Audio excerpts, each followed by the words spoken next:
Quels sont les mécanismes membranaires à l'origine du potentiel de repos? Nous savons que la couche phospholipidique étant imperméable aux ions, les mouvements passifs des ions ne se font qu'au niveau de protéines transmembranaires spécialisées, les protéines canaux. Leur structure tridimensionnelle de ces protéines forme un pore à queue au travers duquel passent sélectivement certains ions. Elles assurent elles-mêmes, ces protéines assurent elles-mêmes le passage des ions à travers la membrane. Elles sont également appelées canaux ioniques.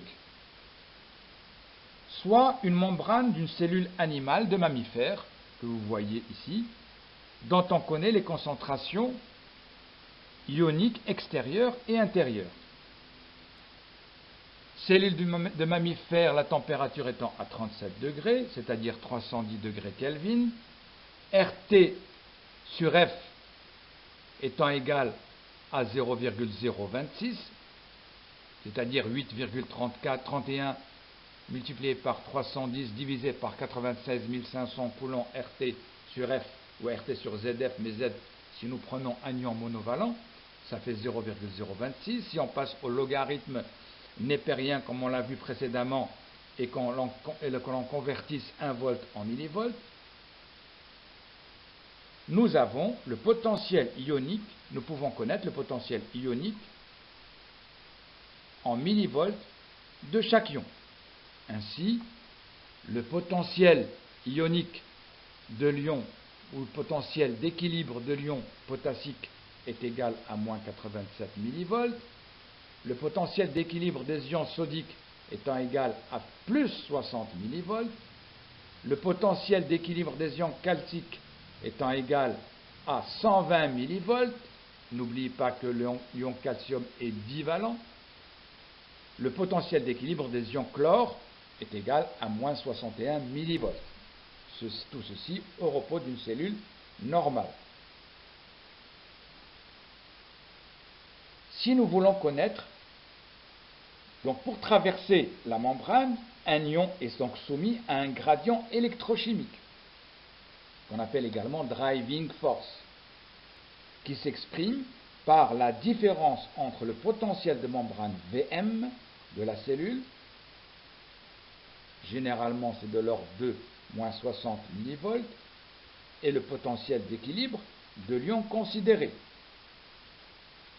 Le flux net d'une espèce ionique au travers de ses propres canaux est proportionnel à ce gradient électrochimique. Ainsi, le potentiel d'équilibre de l'ion potassique étant égal à moins 87 millivolts, le gradient électrochimique Vm moins EK est égal à moins 60 moins 87, ça fait plus 27 millivolts. Positif, le flux net est donc sortant en considérant l'équation de Nerf. Le potentiel d'équilibre de l'ion sodium est de plus 60 millivolts. Le gradient électrochimique Vm moins ENA, moins 60 moins plus 60 millivolts, ça fait moins 120 millivolts. Moins, c'est un flux entrant. Le potentiel de l'ion calcium plus 120 millivolts, Vm moins ECA, est égal à moins 180 millivolts. Moins, il est entrant.